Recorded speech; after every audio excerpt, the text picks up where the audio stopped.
Jen and Jason. What's up?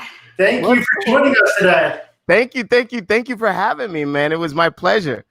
Man, we're super excited to have you. So for all you that don't know, Sekou Pyle, you're up in Jersey. What part of Jersey are you in? I'm in North Jersey, Hudson County, the New York, New Jersey, Pennsylvania sort of like conglomerate. Awesome. And Sekou runs the Devoe team, right? That's right, man. I'm the director of growth. Dave Devoe called me off the bench and was like, listen, let's go big, let's go strong. And here we are. I love it, man. That's great. Good.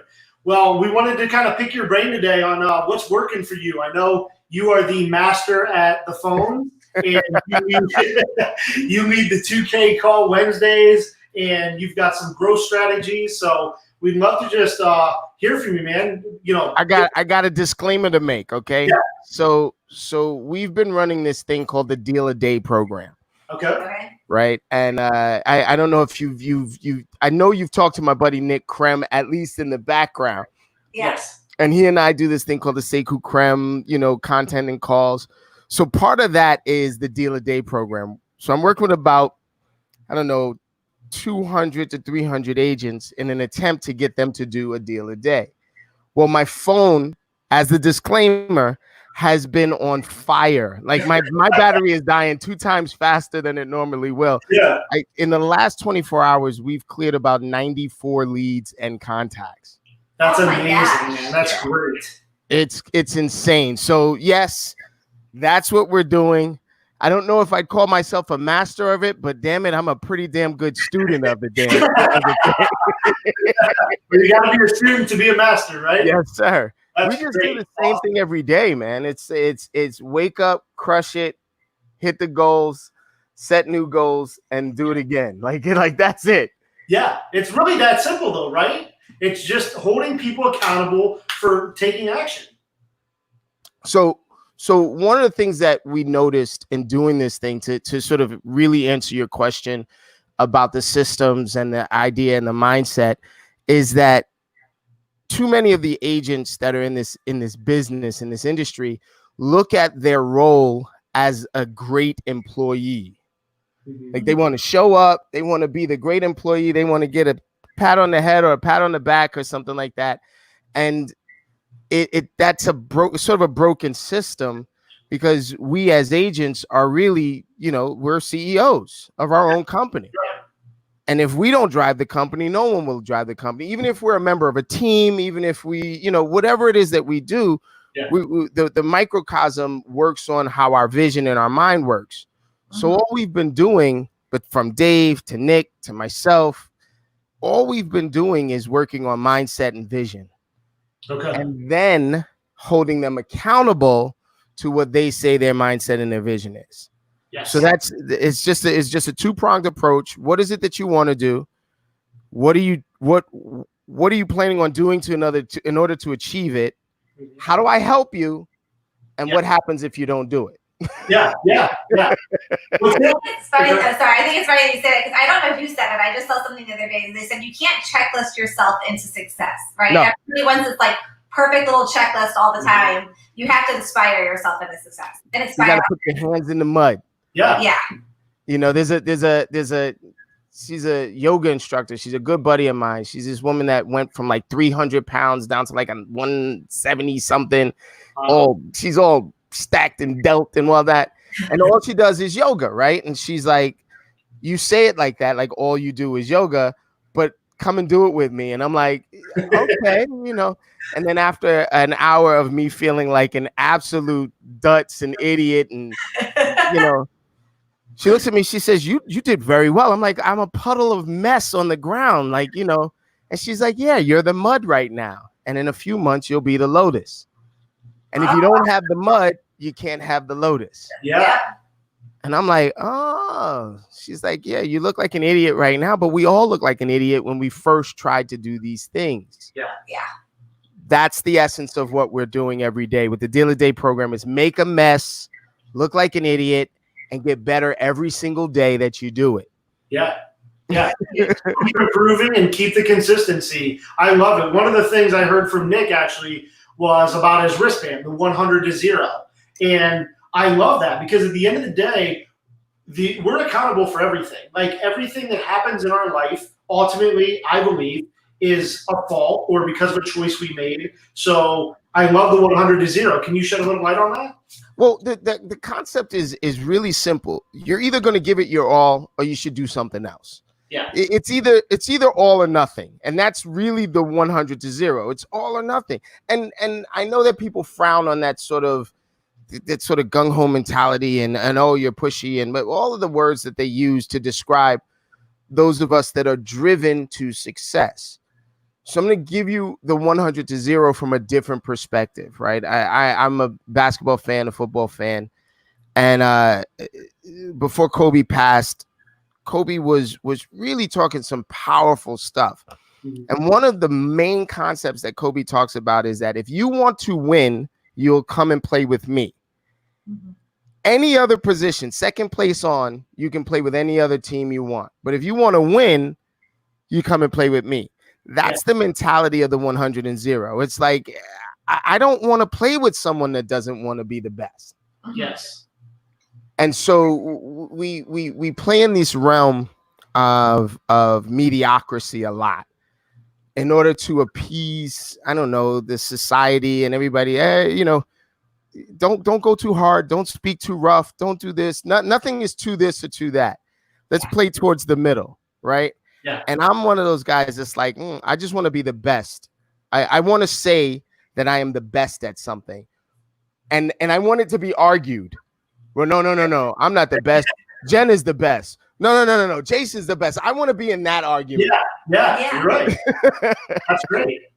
And you know what? To your point on that, I think that's a lot of our mentality because we recently came over to EXP and joined this awesome group. And I keep hearing all the time what ultimately made you guys choose to do it. And for us, we relate everything back to sports. So I love the Kobe analogy there. But if you want to get better at anything, you have to level up. You have to surround yourself with people that are already doing better than you and be that guy that is the low man on the totem pole because everybody's going to bring you up instead of being the best at the mediocrity game.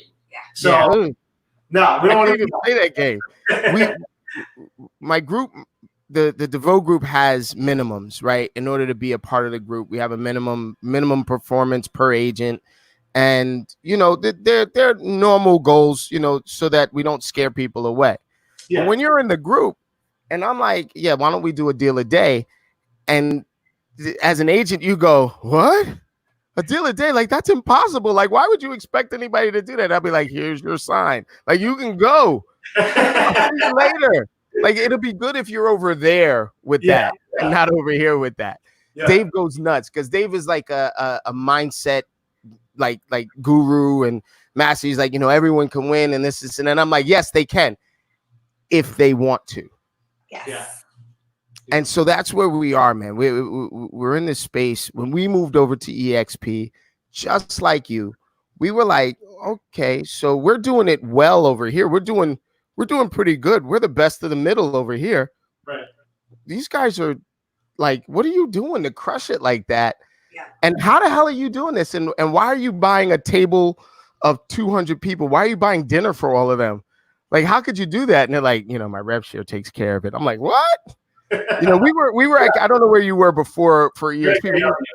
Where were you? Keller Williams. Yeah, we were the same. Yeah. And so my best profit share, I don't want to say anything bad about Keller. I'm sorry, guys, but I'm going to tell the secret. My best profit share barely paid for my damn car payment. Yeah. Yep. And I'm making mortgage payments with my, my rev share. Right. Yeah. And so I'm listening to these folks. And I'll take what you just said, that if you want to grow, if you want to be better, you've got to surround yourself with the better people and the best people. And I'm going to add to it that they have to be willing to challenge you. They have to not be afraid to challenge you to grow as well. Yeah. You know what I mean? They got to be able to call balls and strikes and BS if they have to. And that's the environment that we're in right now, man. I feel like I'm at the small end of the table. I'm at the kiddie end of the table. Like, okay, whatever. No, us too. We just move up, right? Yeah, I'm just scooping my way. I'm reaching for the mashed potatoes, baby. Yeah, man, for That's sure. Exciting. So tell me a little bit more about your 2K Wednesdays, the strategies around that, the Appointment Academy. Yeah. What fire you're bringing with all that? So, all right. So we do this thing. It's a 5-day workshop, right? It's the Appointment Academy. We go out, and now it's virtual, right? Because we can't go out and do this, right? And we put a bunch of aggressive agents in the room, and we take them through a deconstructed day in the life of a $200 million producer. Wow. And so every day is roughly another hour in the day, right? And so we start with mindset and planning. Every day we execute, right? So we make calls together, and it's a minimum of 200 contacts a day per person in the room. Wow.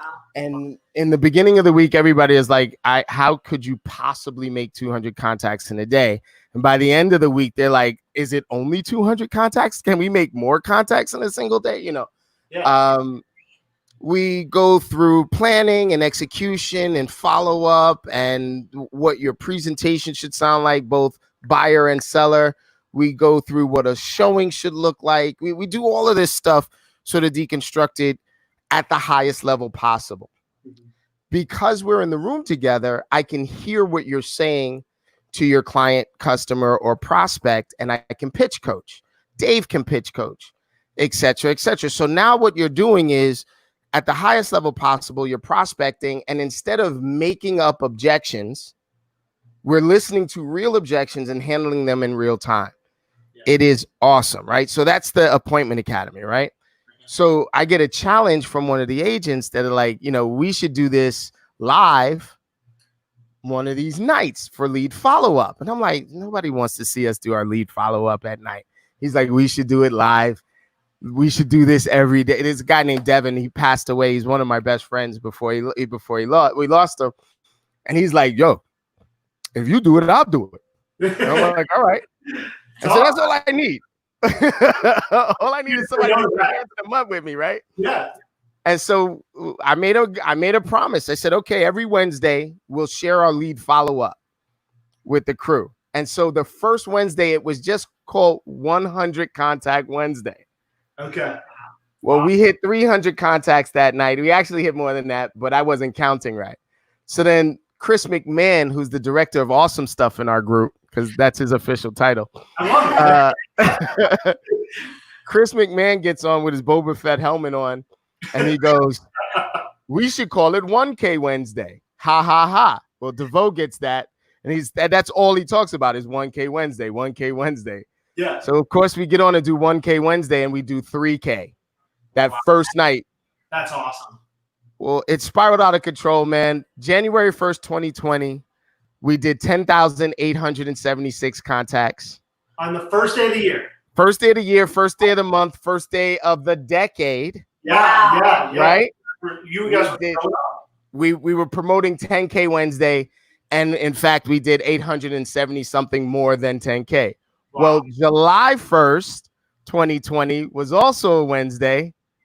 We did 13,000. We did 14,842 when all were counted.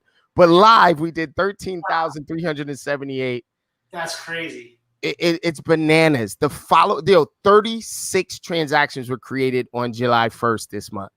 Wow. There was 70 appointments set and 36 contracts that were created that day. That's great. I love it. And you know what you guys are doing indirectly by doing this is you're leveling up the really good agents. And one of the misconceptions in this industry is everybody's a realtor, which there's a million realtors, right? But there's a very small percentage of us that are excellent at it. And I love the fact that you guys are bringing more people up, making people better and mastering their craft. Yeah, we're like, come on in. The water's fine, man. Just get in. Yeah. And what happens on a regular basis is that, we get reasons and excuses first, right? Because it's new. The first cut is the deepest, right? Yeah. So it's familiar to us right now, man. It's like, okay, let's do the first one together. And I'll broadcast my failures live, man. This dude one time, he was going in about his dogs and all of this and that. I was like, dude, I'm talking about your property. He was like, I want to talk about my dogs. I was like, okay, let's talk about your dogs. Yeah, it's fun. It's a lot of fun. Yeah, that's great, man. Awesome. Well, how have you seen changes on callings due to COVID? And obviously, things are a little stronger with the COVID up there than in other areas of the country. So, has it been better with people getting responses or worse? Yeah. Man, we got 3 kids, so we get it. I'm surprised. I got 5, so you saw 2 of the bigger ones walking in after skateboarding.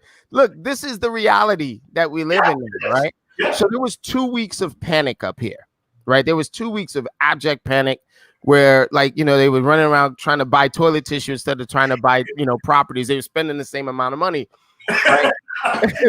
Yeah. And then, like, it was like a switch, and I'm not going to pretend like everybody did it. As a matter of fact, the ones that were better at it were the newer agents that didn't have any kind of reference point to the way that real estate used to be. Wow. Right? Yeah. The ones that had the hardest time were the ones that say that real estate has to be this way. Mhm. So what happened was that a select few agents, that same 20% that you're talking about, pivoted and started to do this virtual world. Well, you and I and Jen, we're all 3 of us, we're already in EXP, right? So we already like sort of prepped for this virtual world. Absolutely. Yeah. Right? So we just started leveraging tools.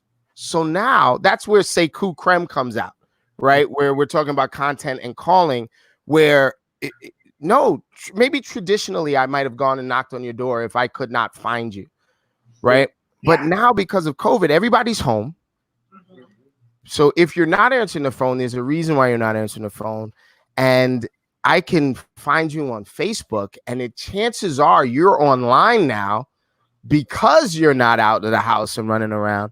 Yeah. And we've probably tripled the amount of business that we've been doing as a result of this, as a result of being able to pivot our mindset and just change the way we approach this. There's a simple philosophy that we've had. This is a new market for everyone. So it doesn't matter how new you are as an agent. We're going to be doing the same things that a 20-year veteran is going to be doing. Yeah. And that has helped us tremendously. We the last 30 days, we put 42 projects under contract, 42 units under contract. Wow. That's fantastic. It's nuts. And so new agents. Yeah. And so what that shows about the market too is how much things are still moving, even up there. And we're seeing it down here. I actually did a Facebook post yesterday because we've had an influx of Jersey and New York buyers that are wanting to move down, buy that home down by the water, right on the beach or whatever. And after this call, I'm heading to the beach to go show a $2 million property to a family that lives in New York City, has been doing Airbnbs since COVID. And they're like, you know what? Our work said we can work virtual now forever. So we're just going to continue to live on the beach, but why spend $10? Changes the game. So changes the game. Why do I have to move to New York to work in New York? Exactly. Yeah. You know what I mean? Yeah. So I have a quick question for you. Yeah. When you're showing beach properties, come on, tell the truth. Yeah. Flip-flops or shoes? I wear flip-flops. I wear shoes, you know. But I'm thinking about making a move. I don't know. Can I show properties in flip-flops? If I can, I might do it. You know. I get like super dressed up for all my showings, like, you know, and now I'm like, you know what? It's hot. It's 100 degrees outside right now. I am wearing like a sundress and flip-flops. I am not going to go out there and sweat. So I just go for it. Yeah, I'm thinking about wearing a sundress and flip-flops too, to be honest with you. Can I ask you guys a question? And this one is a little bit more serious, right? Have you guys pivoted to doing more virtual stuff? So we have been doing more FaceTime virtuals and Zoom virtuals because of a lot of it is the clients that want to move down from the north. Yeah. And the problem is the properties go under contract. Sorry, we got dogs, kids. Did you just see this whole ruckus happen in the background? Yeah, no, it's all good. So we're having an issue that the properties are selling so fast that say you want to buy a beach property, something hits the market today, you can't get here today. So you need one of us to go there, be your eyes and ears, FaceTime you through it, give you all the good, the bad, and the ugly, and tell you, yeah, let's get this thing under contract. Now, what's different about Florida is you can get a property under contract, and you basically have an escape route during the inspection period. So if you do come down a week from now and you're like, you know what, Jay, I just don't like this place, you're okay. Nothing, you know what I mean? There's no harm, no foul there. But we've definitely been doing a lot more virtual with the out-of-state buyers. Yeah. Yeah, we have there's sort of a weird contingency that we have as well. That as long as it was written in the contract, it's applicable, right? So I've been doing probably about 98% of the showings virtually. Wow. And I in order to see the place, they have to put in an offer. Okay. Right. And so I say put in an offer and we'll put a contingent on physical inspection. Yeah. Yeah. It doesn't matter how far we go, if they haven't done the physical inspection, they can get out of it. Right. And so to us, this hasn't been that different because we've been dealing with investor clients for quite some time. And when you're buying a multifamily or you're buying a rental, 99% of the time that property's already occupied. They're not getting you in until the contract's accepted anyway. And then you get in to see the property so they're not disturbing the renters every single day, multiple times a day. So for us, it's been a super easy transition over to more of this virtual stuff and let's get it under contract and then go see it. And then even with like buyer consultations, it's been a lot easier because, again, I don't know why we just didn't do it this way to begin with, because instead of making everybody meet up and spend all this time, we literally just sit here on a Zoom call. We go through the properties, we look at them together. Yeah. We have those conversations and then we narrow it down to those 5, 4 or 5 that they really, really want to see. And we're all becoming just way more efficient. I think that's the best thing that's come out of this. Yeah. The agents that are willing to change. I love that language. I love the efficiency and the agents that are willing to change. Up here, parking is an issue, right? I don't know if parking is an issue down there, but I can literally now say to a buyer or a seller, well, did you want to come down and try to spend 15, 20 minutes trying to find parking in order to get in and feed the meter? And then while we're talking, have to worry about whether or not the meter is expired or whether you're on the right side of the street for the street cleaning and everything like that? Or would you want to just meet in virtual space? Yeah. Right. They'd be like, I'll meet you in virtual space. For the sellers, we've been like, listen, let's just sit down and have a virtual meeting. And if you don't like what I'm saying, you could just hit end meeting. You don't even have to kick me out of your house. That's the new one. Like when we used to slam the flip phone shut, now you just end meeting. Just end meeting. But do it like make sure you put your finger up and Exactly. Yeah. Oh man. Well, I want to finish this up with what inspires you to lead? You're a great leader. You're gaining national attention throughout the country, especially within the EXP world. We all admire what you're doing, and tell us what gets you going, man. The agent that says to me, can I curse on your show? No, I don't want to curse on your show. Good, man. The agent that says to me, holy shit, I just put 5 appointments. I just booked 5 appointments today. Yeah. I've never even booked 1 appointment. I just booked 5 appointments today. That right there is inspiration. Yeah. We have a rule in the commitment to capping group. 4 appointments a day, no matter what. The no matter what rule.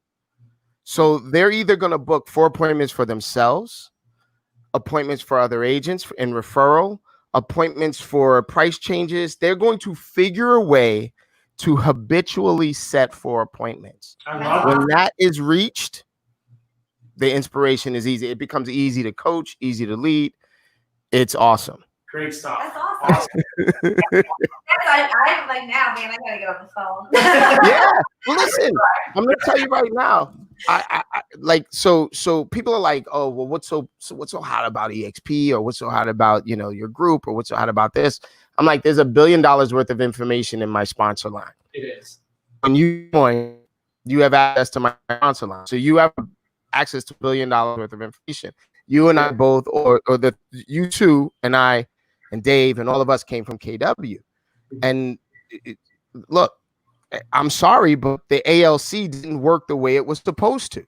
Right. Yeah. Right. Because the ALC was supposed to be that sponsor line that was supposed to deliver information to a new agent.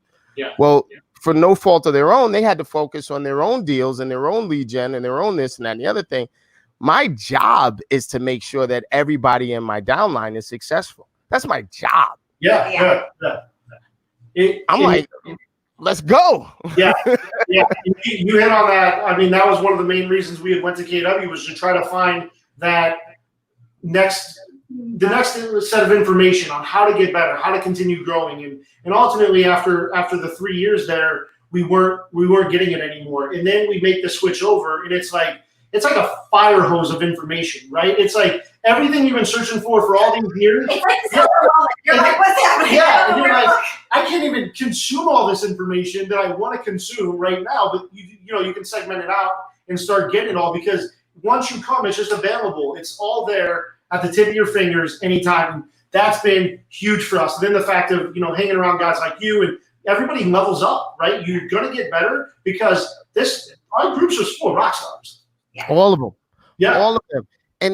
So to sort of put a nail in the coffin for me, I was running the classes for most of the KWs that I was hanging out in, right? We were an expansion group, and it was up to me to run the classes. Somebody explained to me how it was supposed to go, and I was like, hey, I'm paying you to run the classes?